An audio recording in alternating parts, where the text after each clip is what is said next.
Дубль номер 2. Сегодня мы отправляемся в поездку по греческим развалинам. Ирина хочет нам сегодня показать местные достопримечательности, и мы ждем на остановке наш 30-й автобус. А Федя спрятался в тени дерева. Сегодня очень жарко. Ну что, в путь, отправляемся.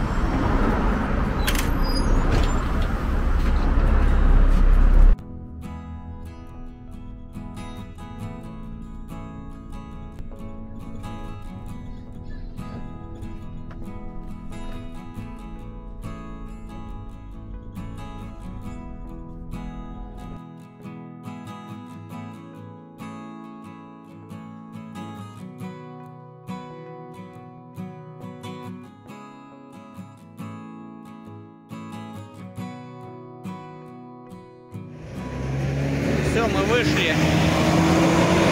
30-й автобус нас покидает, а с правой стороны прекрасное синее море. Мы приехали с той стороны города, и сейчас нам нужно подняться по такой классной каменной тропинке наверх в горы, где нас ждут развалины, которые нам покажет Ирина. Так, они что-то увидели там интересное. О, супер одуванчик. Задуть? Я хочу его задуть. Вы решили отдохнуть? Нет, просто на тепленьком посидеть. Мама, хочу компьютер. Классный вид открывается с этого места. Можно сидеть и кайфовать.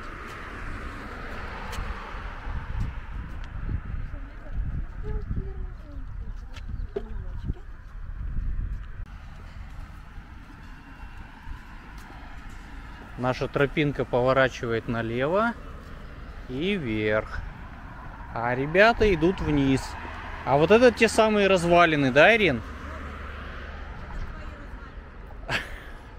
Это мои развалины, Ирина говорит.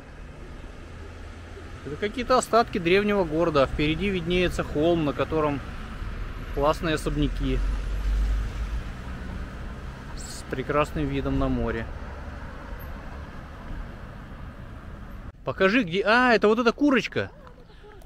Вот эта курочка на проводе, похожая на нашего голубя. Сегодня в 5 утра кричала и не давала спать. А здесь нас ждут... Здесь нас ждет вход для посетителей. Ну что, вперед. Вход платный, 2,5 евро за персону. Здесь нас ждет карта с местными достопримечательностями.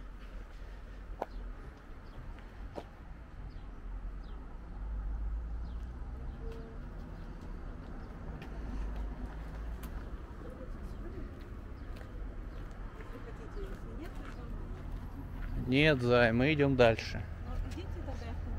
Хорошо. Я пока поснимаю здесь.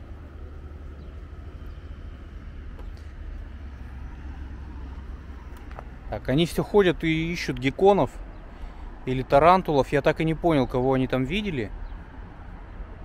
Я еще никого из них не увидел. Гигантский кактус.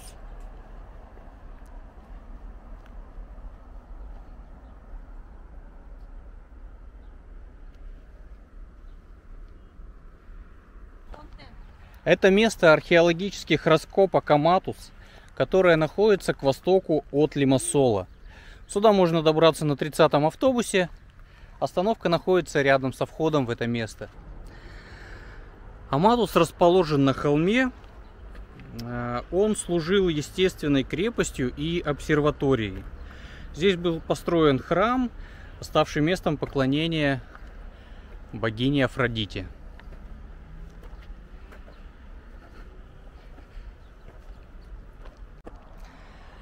В течение археологических раскопок были сделаны впечатляющие открытия.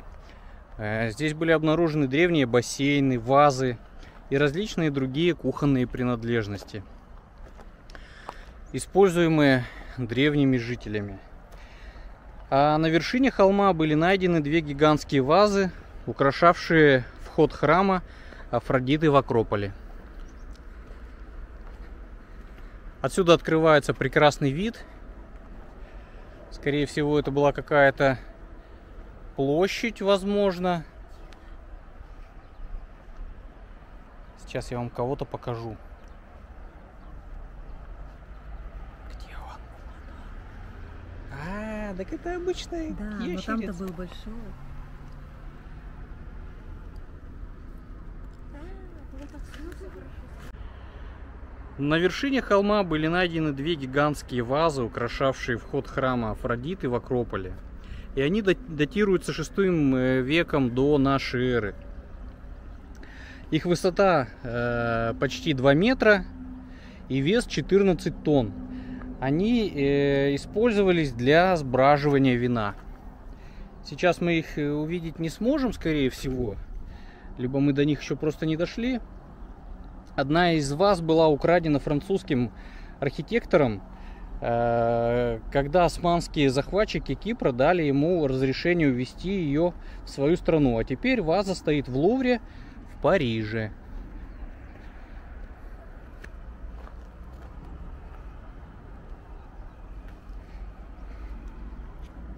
Согласно мифологии, основателем города был Аматос. Он являлся одним из сыновей Геракла. Сюда Тесей принес дочь Миноса, Ариадну, когда она освободилась из лабиринта. Когда она родила ребенка, она умерла и была похоронена. Вот так-то. Такая история.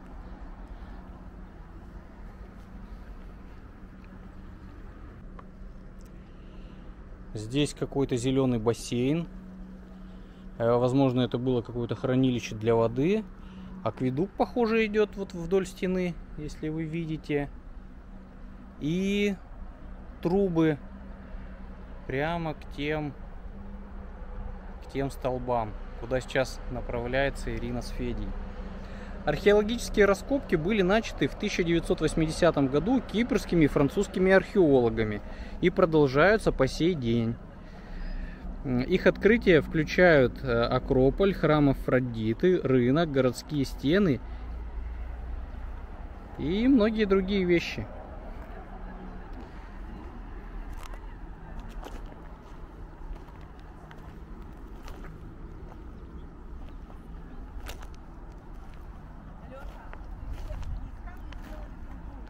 Я видел, да. А вот там, видите, там акведук идет. Вот, видишь? Вот. И, видимо, оттуда стекала вода, а вот ниже там бассейн какой-то находится.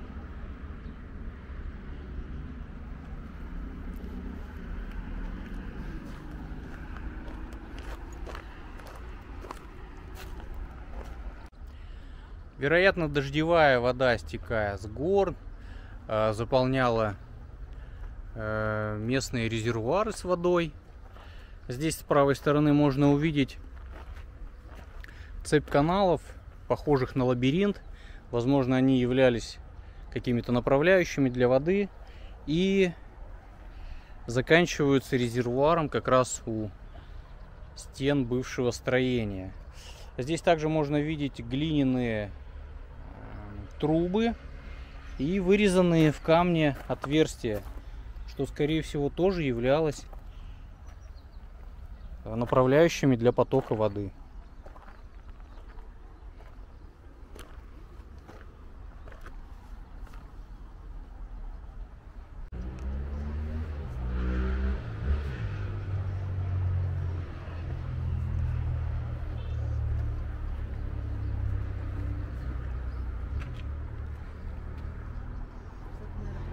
Здесь еще одно место для сбора воды. Да, действительно, она туда стекает вот из того проема.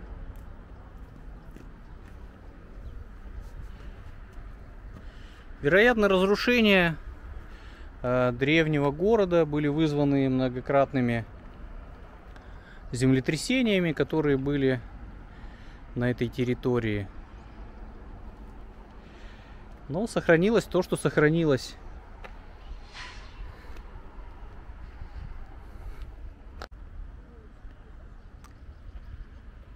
Внутри площади можно увидеть мраморные основания колонн, гравировка на их поверхности, очень искусно сделанная.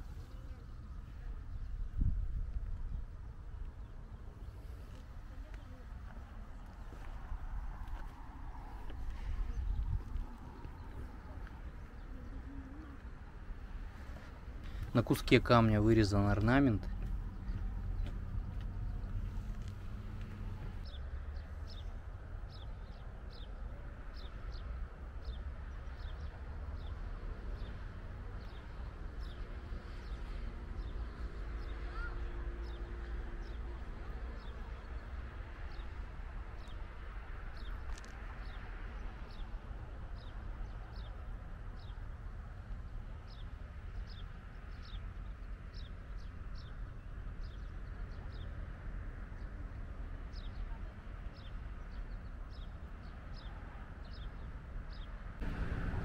Находясь в подобных местах, я всегда думаю, что здесь когда-то жили люди.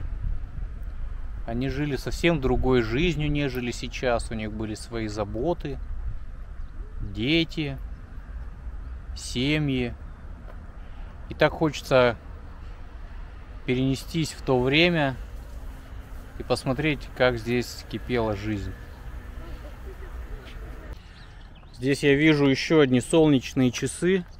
У меня всегда была мечта в детстве сделать самому их, но так руки не дошли. А вот сейчас я их вижу, но градации на земле нет. А времени сейчас 12 часов, и стрелка у нас находится вот в этом месте. Интересная конструкция.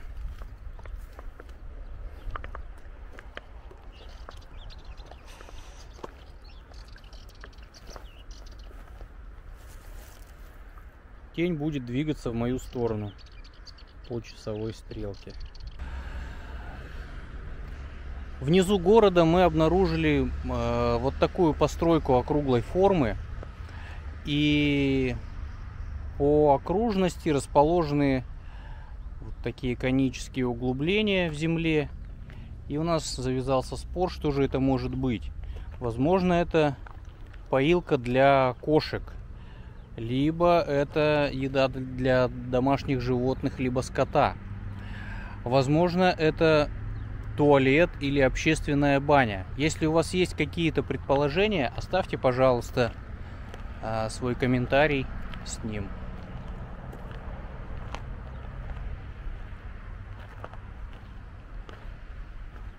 Куда мы пошли? Нам наверх? Мы вышли за территорию старого города с развалинами и решили не упускать случая подняться на вершину горы, под которой этот город находится. С вершины я сниму вам обзорное видео, покажу, как это все выглядит.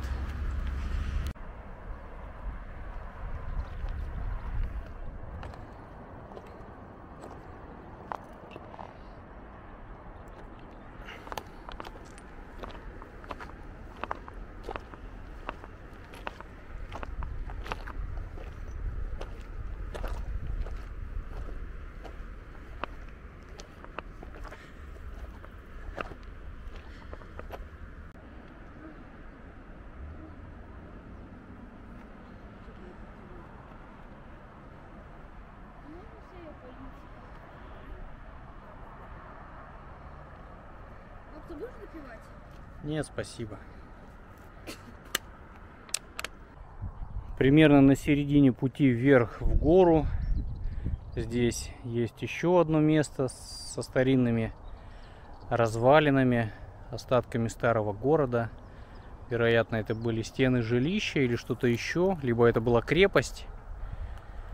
Семья моя отказалась подниматься выше, но я все-таки хочу подняться. Я поднялся на самый верх горы. У меня даже уши немного заложило.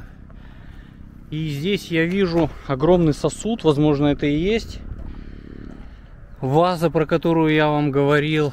А может быть, это что-то другое. Возможно, она использовалась для виноделия или для каких-то других нужд. Похоже, что кусок ее лежит рядом. Сейчас я посмотрю, или она целая.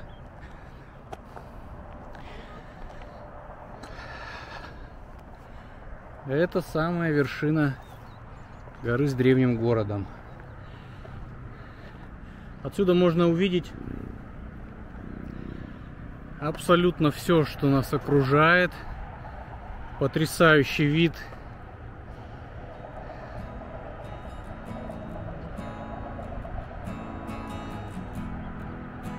Скоростное шоссе. Множество новых домов, которые построены на соседних холмах, в том числе и в прибрежной зоне.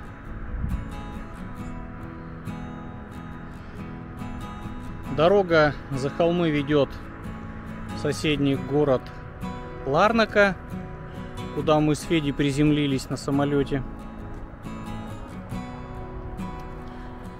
Пройдусь немного дальше. Вот вижу ящерицу длиной сантиметров 15. Их здесь довольно много. Правда, они пугливые, и мне никак не удается вам заснять и показать ее. Сейчас я обошел город с другой стороны. Хочу вам показать вид на город Лимассол.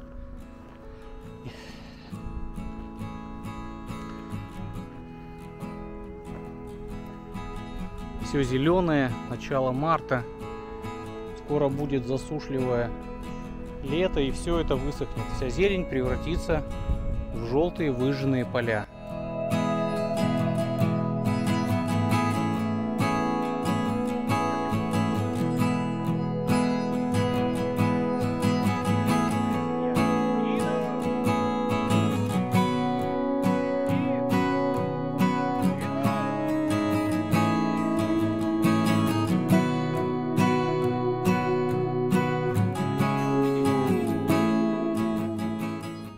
А еще я сижу в тени оливкового дерева, и моя семья ржет надо мной, когда я снимаю для вас этот контент.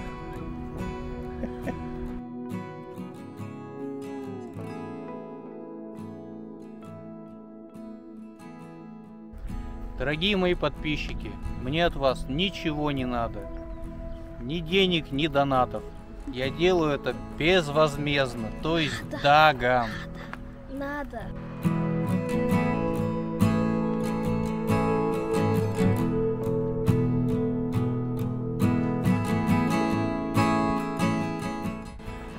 Мы сейчас сидим и обсуждаем, что, возможно, 1000 лет назад под этим оливковым деревом сидел такой же блогер, как и я.